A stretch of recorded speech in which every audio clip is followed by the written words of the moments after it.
जय हिंद दोस्तों। कैसे हैं आप लोग अच्छे हैं तो चलिए आज हम लोग पूर्णांक का वो 1.1 एक्सरसाइज हम लोग करेंगे। और एक्सरसाइज में हम लोग 8वां प्रश्न करेंगे। ठीक है, 8वां प्रश्न में हम लोग जाने से पहले हम लोग उसको समझ लेते हैं।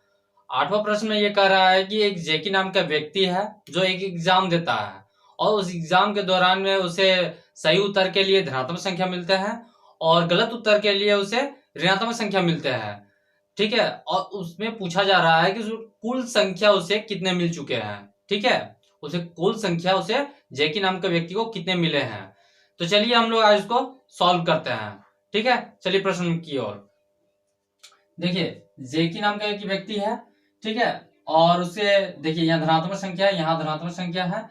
उसे सही उत्तर के लिए धनात्मक संख्या मिलते हैं और गलत उत्तर के लिए ऋणात्मक संख्या मिलते हैं। ठीक है, अब इसको हमको क्या करना है, सॉल्व करना है। तो चलिए हम लोग सॉल्व कर लेते हैं उसको।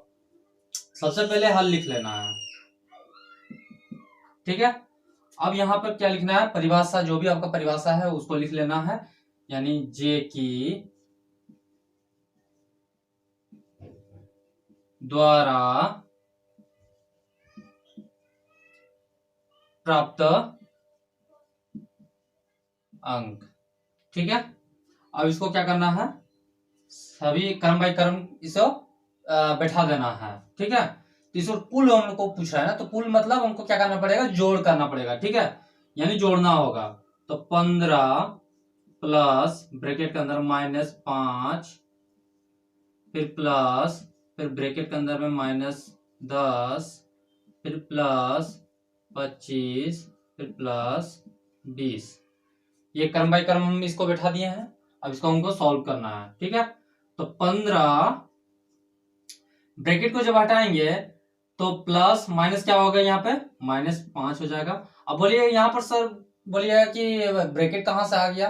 तो ब्रैकेट देखिए दोस्तों, जब दो साइन एक जगह हो ना तो इसको अलग अलग करने के लिए हमको क्या करना पड़ता है, ब्रैकेट लगाना पड़ता है। ठीक है, जैसे देखिए यहाँ -5 है तो यहाँ -5 हमको देना था और ये प्लस कहां से आया, हमको जोड़ना था, यानी कुल हमको संख्या निकालना था। तो कुल संख्या निकालने के लिए हमको जोड़ना पड़ेगा, इसीलिए जोड़ यहाँ पर आया। ठीक है, तो -5 आ गया यहाँ पे। अब यहाँ पे ब्रैकेट हटेगा तो प्लस माइनस -10, फिर यहाँ पर +25, फिर +20। ठीक है, अब देखिए माइनस माइनस ये एक जाति का होता है, प्लस प्लस प्लस ये दोनों एक जाति का होता है। तो एक एक जाति को आपस में मिला देते हैं। तो देखिए +15 +25 और +20 कितने होता है, 15 20 40 और 20 60।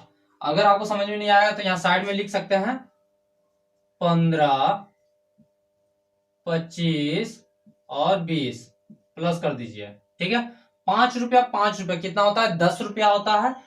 तो 10 का इकाई अंक हम लोग यहाँ आगे लिखते हैं। तो 10 का 0 हो गया यहाँ पे। हाथ में क्या बचा, हासिल 1। देखिए ये 1 आ गया यहाँ पे। तो यहाँ 2 रुपया 2 रुपया 4 रुपया और 1 रुपया 5 रुपया। ठीक है, और यहाँ हासिल में जो बचा 1 उसको मिला के 6 रुपया। तो यहाँ 6, तो टोटल कितना हो गया, 60 रुपया। ठीक है, तो यहाँ 60 हमको लिख देना है। अब देखिए माइनस माइनस एक जाति का होता है, तो माइनस माइनस क्या होता है, प्लस होता है। तो दोनों को भी मिला देते हैं। तो 10 रुपया और 5 रुपया कितना होता है, 15 रुपया। तो 15 यहाँ लिख देना है। ठीक है, अब 60 रुपया में से 15 रुपया माइनस कर देंगे तो कितना बचेगा, 45 रुपया। यहां करके हम आपको दिखा देते हैं। देखिए 60 रुपया माइनस 15 रुपया। ठीक है, तो 0 रुपया में से 5 रुपया माइनस कर सकते हैं क्या, नहीं कर सकते हैं। तो 0 क्या करेगा, 6 को बोलेगा कि 6 ए भाई हमको 1 रुपया हमको दे दे उधार। तो यहाँ क्या करेगा, एक हमको सॉरी 6 क्या करेगा, एक इसको उधार दे देगा। यानी 0 क्या करेगा, एक उधार ले लेगा। ठीक है, तो एक उधार ले लिया तो यहाँ क्या हो जाएगा, 10 हो जाएगा। ठीक है, जोड़ में हमेशा उसको एक मतलब जोड़ना नहीं होता। ठीक है, जो संख्या है और उस जो संख्या है वो एक किसी से उधार लेगा तो वो दोनों क्या होता है, आपस में मिल जाता है। ये जैसे कि यहाँ पर देखिए 1 और 0 हो गया, यानी 1 और 0 हो गया। ठीक है, तो यहाँ 10 हो गया। तो 10 में से 5 तो घटाया जा सकता है। तो 10 रुपया में से 5 रुपया घटाएंगे तो क्या होगा, 5 रुपया। ठीक है, तो 5 रुपया। अब देखिए बचा यहाँ पर कितना, जब 6 एक जीरो को एक उधार दे दिया तो 6 के पास बचा कितना, 5 बचा। तो 5 में से 1 घटाएंगे तो कितना बचेगा, 4। ये आपका 45 रुपया आ गया। तो यहां 45 लिख देना है। ठीक है, ये आपका आंसर आ गया। चलिए अब हम लोग नेक्स्ट क्वेश्चन की ओर बढ़ते हैं। चलिए दोस्तों, अब हम लोग 9वां प्रश्न देखते हैं। ठीक है, 9वां प्रश्न में क्या कहता है उसको हम लोग पहले बनाने से पहले हम लोग उसको समझ लेते हैं। ठीक है, देखिए एक श्रीनगर, देखिए श्रीनगर का आप लोग जानते ही होंगे। श्रीनगर एक हम लोग का अभी केंद्र शासित राज्य है। ठीक है, आप देखिए श्रीनगर में क्या होता है, तापमान बढ़ते घटते रहता है। तो उसी आधारित पे हम लोग को प्रश्न दिया गया है। ठीक है, तो चलिए हम लोग इसको प्रश्न को समझते हैं। देखिए श्रीनगर है, श्रीनगर का देखिए तापमान पे आधारित प्रश्न है। ठीक है, तो रविवार को जो बोल रहा है प्रश्न में ये बोला जा रहा है कि रविवार को -5 डिग्री सेल्सियस था। ठीक है, अब देखिए था बोला गया, यानी कि आप लोग जानते होंगे भूतकाल, वर्तमान काल और भविष्य काल। ठीक है, था आ गया यानी कि भूतकाल में चले गया, है मतलब वर्तमान में आ गया, और होगा मतलब भविष्य में चले गया। ठीक है, तो उसी आधारित पे हम लोग देखते हैं। ठीक है, रविवार को -5 डिग्री सेल्सियस था। ठीक है, अब यहां पर क्या हो गया, सोमवार को +3 डिग्री सेल्सियस हो गया, यानी कि तापमान वहां का यानी ठंड क्या हो गया, घट गया। तो ठंड घट गया तो इसमें हमको क्या निकालना है, हमको सोमवार को, पिछला सोमवार को तापमान कितना था, यानी कि ये तो अभी है में है और ये था में, तो था में सोमवार, रविवार जब था तो सोमवार भी तो था, तो सोमवार का हमको निकालना है। ठीक है, तो हमको यहां पर क्या करना है, यहां पर देखिए रविवार माइनस सोमवार, जब देखिए यह माइनस कैसे आया, माइनस हमको देखिए यहां पर देखिए रविवार को क्या था, -5 डिग्री सेल्सियस था, यानी ठंड काफी ज्यादा था वहां पे। ठीक है, और उसके बाद फिर क्या हुआ, सोमवार को 3 डिग्री सेल्सियस कम हो गया, यानी कि क्या बोलते हैं, भविष्य का पूछ रहा है, तो भविष्य का पूछ रहा है, यानी कि हमको तो फिर से हमको पिछला सोमवार का हमको तो निकालना पड़ेगा कि कितना था। वही प्रश्न में पूछा गया कि पिछला सोमवार को कितना तापमान था, तो हमको यह निकालना है। तो यहां पर क्या हो गया, ठंड घट गया। अब देखिए यहां से समझिए, देखिए यहां पर देखिए इधर जीरो के इधर हो गया ऋणात्मक संख्या हो गया, और जीरो को उधर धनात्मक संख्या, यानी धनात्मक मतलब गर्मी और माइनस मतलब ठंड, ऋणात्मक मतलब ठंड। तो देखिए यहाँ पर रविवार को कितना था, -5 डिग्री सेल्सियस था, -5 डिग्री सेल्सियस, और रविवार को कितना हो गया, सॉरी सोमवार को कितना हो गया, तो सोमवार को कितना हो गया, +3 डिग्री सेल्सियस हो गया। तो यानी कि यहाँ पर क्या हो गया, गर्मी बढ़ गया और ठंड घट गया। तो ठंड घट गया तो घटने का मतलब, घटने का साइन क्या होता है, माइनस होता है, तो माइनस यहाँ दे दिया है। ठीक है, अब यहाँ पे हमको क्या करना है, -5 डिग्री सेल्सियस -3 डिग्री सेल्सियस। ठीक है, अब इसको हमको सॉल्व कर देना है। तो माइनस माइनस क्या होता है, दोनों एक जाति का है तो दोनों को मिला देते हैं, यानी माइनस माइनस प्लस होगा, तो 5 और 3 8 होगा, 8 डिग्री सेल्सियस। और यहाँ पर -5 बड़ा है तो यानी कि इसका साइन लगेगा, तो -8 डिग्री सेल्सियस। ये आपका पहला, यानी कि सोमवार को 8 डिग्री सेल्सियस था। ठीक है, था, ये आपका आंसर आ गया। अब दूसरा प्रश्न क्या बोल रहा है कि मंगलवार को, फिर या सोमवार को इतना डिग्री सेल्सियस है होगा। अब यहाँ पर मंगलवार को 2 डिग्री सेल्सियस हो गया। ठीक है, यानी कि यहाँ पर क्या हो गया, ठंड फिर से बढ़ गया, +3 है, देखिए यहाँ पर +3 है, +3 से फिर क्या हो गया, यहाँ पर घट गया, यानी कि 2 में आ गया, तो यानी क्या हो गया, गर्मी घट गया और ठंड बढ़ गया। तो ठंड बढ़ गया तो देखिए यहाँ पर कैसे सॉल्व करते हैं हम लोग। देखिए यहाँ पर क्या है, अब हम लोग पिछला मंगलवार को निकालेंगे, पिछला मंगलवार का तापमान कितना था। सोमवार को तो इतना है, ये मंगलवार को क्या बोलते हैं 2 डिग्री सेल्सियस हो गया। ठीक है, हो गया, तो पिछला मंगलवार यानी सोमवार, रविवार को था, फिर सोमवार था, फिर मंगलवार भी तो था, तो मंगलवार तो था, तो मंगलवार का कितना तापमान था, तो ये हमको यहाँ पर निकालना है। तो मंगलवार को ये दिया हुआ है अभी का, ठीक है, तो पिछला मंगलवार को हमको निकालना है तापमान। तो सोमवार का तापमान यहाँ पर लिख देना है, सोमवार प्लस मंगलवार,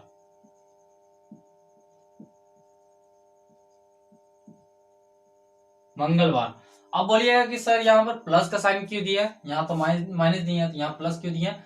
तो देखिए दोस्तों, श्रीनगर का तापमान इस वक्त क्या हुआ था, रविवार से सोमवार क्या हुआ था, तापमान इसका घट गया था, यानी कि ठंड घट गया था, ठीक है, ठंड घट गया था।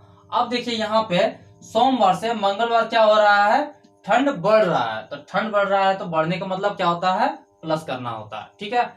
अब देखिए सोमवार का तापमान कितना दिया हुआ, माइनस मेरा 8 डिग्री सेल्सियस निकला हुआ था, ठीक है। यहाँ पर देखिए, अब यहाँ पर मंगलवार का तापमान हमको निकालना था, मंगलवार को यहाँ अभी का कितना दिया हुआ है, प्लस 2 डिग्री सेल्सियस। तो -8 दिया हुआ है और -2, तो 8 रुपया में से 2 रुपया घटा देंगे तो क्या कितना बचेगा, 6 रुपया बचेगा। तो यहाँ 6 लिख देना है।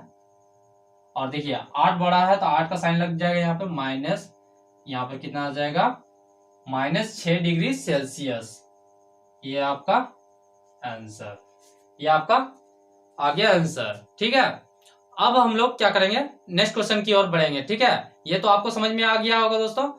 चलिए अब हम लोग 10वां प्रश्न हम लोग देखते हैं। 10वां प्रश्न बनाने से पहले हम लोग उसको समझ लेते हैं, ठीक है।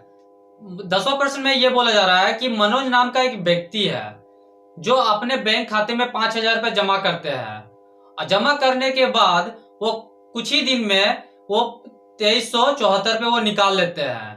तो 2374 रुपए जो निकाला गया जो राशि है उसे ऋणात्मक संख्या के रूप में निरूपित करते हैं।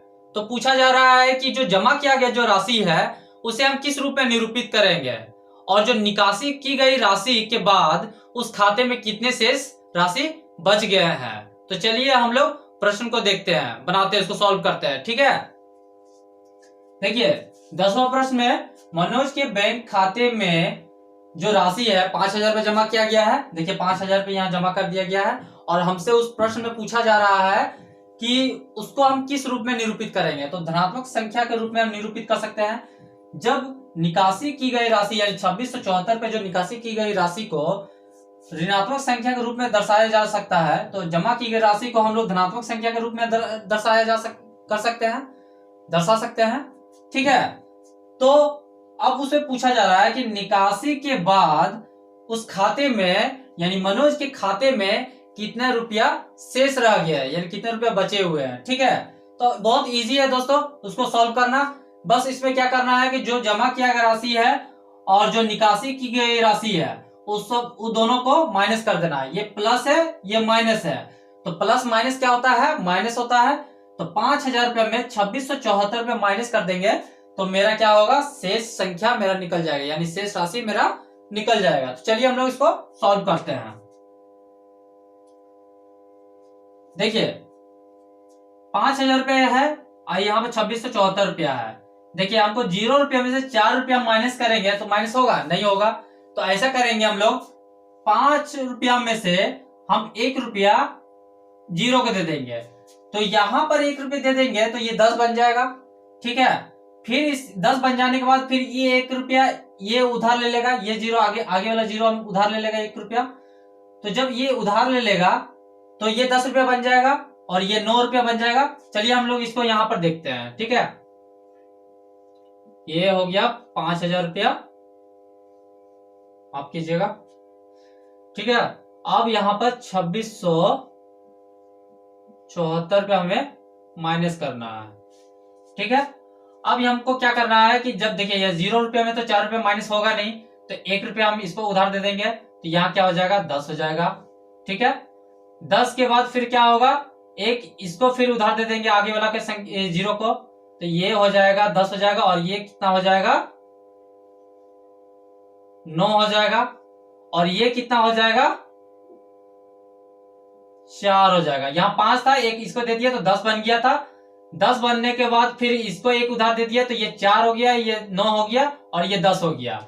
ये 10 बन जाने के बाद फिर एक हम इसको उधार दे सकते हैं, तो ये क्या हो जाएगा, एक उधार जिसे देंगे तो ये फिर 9 के रूप में बदल जाएगा और ये 10 रुपया हो जाएगा। ठीक है, आप देखिए 10 रुपया में से 4 रुपया तो माइनस कर सकते हैं, तो यहाँ पर 10 रुपया में से 4 रुपया माइनस किया तो बचा कितना, 6 रुपया।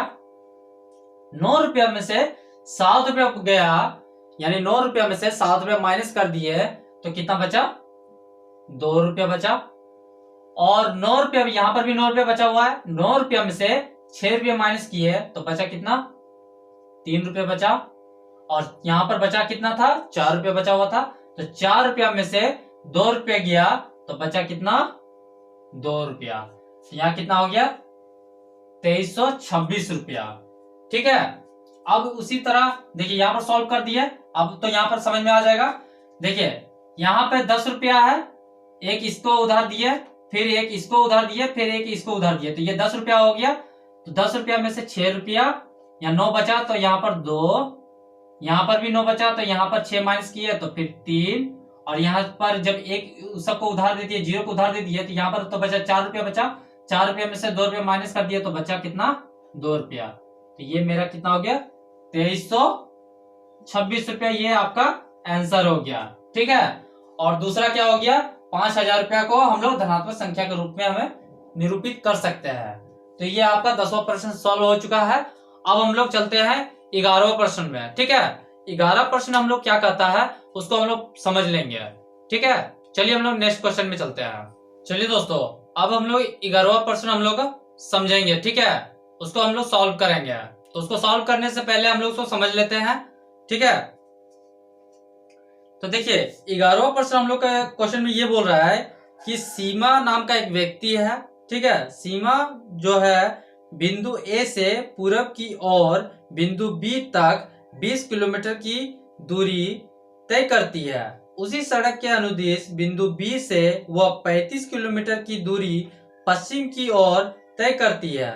यदि पूर्व की ओर तय की गई दूरी को धनात्मक पूर्णांक से निरूपित किया जाता है तो पश्चिम की ओर तय की गई दूरी को आप कैसे निरूपित करेंगे, बिंदु ए से उसकी अंतिम स्थिति को किस पूर्णांक से निरूपित करेंगे। तो चलिए हम लोग प्रश्न एक एक करके पढ़ते हैं और हम लोग उसके अनुसार ही बनाते हैं। ठीक है, देखिए 11वां प्रश्न में हम लोग पहले से ही रेखा हम लोग बना चुके हैं। ठीक है, पूरब और पश्चिम की दिशा भी दे चुके हैं। अब देखिए सीमा बिंदु ए से पूरब की ओर बिंदु बी तक 20 किलोमीटर की दूरी तय करती है। तो पहला क्या बोल रहा है हमको कि ए से बी तक सीमा क्या करती है, 20 किलोमीटर की दूरी तय करती है, वो भी पूरब की दिशा की ओर, यानी ए से पूरब की दिशा की ओर। ठीक है, तो ये चल चुका है 20 किलोमीटर। अब क्या बोल रहा है, उसी सड़क के अनुदिश, यानी इसी सड़क के अनुदिश यानी इसके विपरीत दिशा तरफ बिंदु बी से वह 35 किलोमीटर की दूरी पश्चिम की ओर तय करती है, यानी पश्चिम दिशा की ओर, यानी यह पूरब हो गया और ये पश्चिम हो गया। तो पश्चिम की दिशा की ओर तरफ चलेगी वो सीमा। तो अब देखिए यहां से सीमा अब क्या चल रही है, पश्चिम दिशा की ओर सीमा चल रही है। तो ये क्या हो गया, टोटल 35 किलोमीटर। ठीक है, 35 किलोमीटर। अब देख रहे हैं कि यहां से ए से बी तक 20 किलोमीटर है, तो ये भी क्या होगा, यहां से यहां तक 20 किलोमीटर होगा। ठीक है, अब जब यहां 20 किलोमीटर यहां से यहां तक ए तक चल चुका है तो फिर यहां से यहां तक कितना बचा, 15 किलोमीटर। ठीक है, ये -15 होगा, क्योंकि आप तो जानते ही हैं कि बीच में यहाँ पर 0 होता है, तो 0 के इधर क्या होता है, माइनस होता है, उधर प्लस की ओर होता है। तो यहां से ये 20 किलोमीटर धनात्मक चल चुका है। ठीक है, अब आगे हम लोग देखते हैं आगे क्या बोल रहा है कि यदि पूर्व की ओर तय की गई दूरी को धनात्मक पूर्णांक से निरूपित किया जाता है। देखिए पूर्व की ओर यानी ए से पूर्व की ओर क्या कर रहा है, जो भी जितना भी किलोमीटर चल रहा है उसको क्या कर रहा है, धनात्मक के रूप में निरूपित कर रहा है। तो यानी कि ये जो 20 किलोमीटर मेरे चल चुका है, ये मेरे क्या है, धनात्मक है, तो ये भी मेरे क्या होगा, धनात्मक होगा। ठीक है, अब यहां पर क्या बोल रहा है कि तो पश्चिम की ओर तय की गई दूरी को आप कैसे निरूपित करेंगे। तो पश्चिम की दिशा की ओर, यानी कि यहां से पूरब की ओर चल चुका है तो वो तो धनात्मक हो गया। अब यहां से पश्चिम दिशा की ओर जो भी चलेगा वो किस रूप में निरूपित होगा, तो ऋणात्मक के रूप में निरूपित होगा। ठीक है, ऋणात्मक के रूप में यहां पर लिख देते हैं।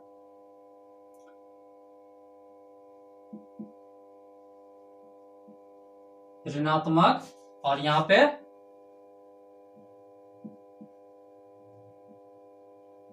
धनात्मक। ठीक है, ए से जो पूर्व की दिशा की ओर चला वो धनात्मक संख्या हो गया, और ए से पश्चिम दिशा की ओर जो चल गया वो ऋणात्मक संख्या हो गया। तो इसको तो चलना था यहां से बी से लेके पश्चिम की दिशा की ओर 35 किलोमीटर, तो 20 किलोमीटर यहाँ चल चुका है, और 15 यहाँ -15 किलोमीटर ये पश्चिम दिशा की ओर आगे और निकल चुका है। ठीक है, तो इसको हम लोग इस रूप में भी लिख सकते हैं। इसको हम लोग यहाँ पर बढ़िया से लिख लेते हैं। जैसे देखिए यहां पर धनात्मक संख्या क्या हो गया मेरा यहाँ पे 20 किलोमीटर। ठीक है, अब जो 35 किलोमीटर जो चल रहा है वो हम किस रूप में लिख सकते हैं, ऋणात्मक के रूप में लिख सकते हैं। तो यहाँ पे ऋणात्मक संख्या ये -35 किलोमीटर। ठीक है, अब देखिए यहां ऋणात्मक के रूप में हम लिख सकते हैं इसको। अब क्या करेंगे, देखिए 35 किलोमीटर से देखिए प्लस है और यहाँ माइनस है, तो प्लस माइनस माइनस होता है, तो क्या करेंगे हम इसको माइनस कर देंगे। ठीक है, यहां पर देखिए यहाँ पर साइड में करके दिखा देते हैं। 35 में से 20 चले जाएगा तो कितना बचेगा, तो 5 में से 0 गया तो 5, और 3 में से 2 गया तो 1, ये क्या हो गया 15 किलोमीटर। ठीक है, अब देखिए यहाँ पर देखिए 20 में से 35 में से यहाँ 15 किलोमीटर आ जाएगा। ठीक है, और देखिए 35 बड़ा है तो यहाँ पर 35 बड़ा है, तो यानी 35 का साइन क्या दिया हुआ है, यहाँ माइनस का साइन दिया हुआ है, तो यहाँ माइनस लगा दिए हैं। ठीक है, ये -15 किलोमीटर ये आगे चल चुका है। तो ये आपका दोस्त, ये सब आपका सॉल्व हो चुका है दोस्तों। ठीक है, अब चलिए हम लोग नेक्स्ट क्लास में मिलेंगे नेक्स्ट चैप्टर के साथ। ठीक है, और आप लोग अगर समझ में नहीं आया होगा दोस्तों तो आप लोग हमें कमेंट बॉक्स में हमें लिख के भेज सकते हैं कि हमें समझ में नहीं आया, तो हम लोग प्रयास करेंगे उसको और बेहतरीन तरीका से पेश करने का। ठीक है, और आई होप ये सब आप लोग को समझ में आया होगा। तब तक के लिए जय हिंद।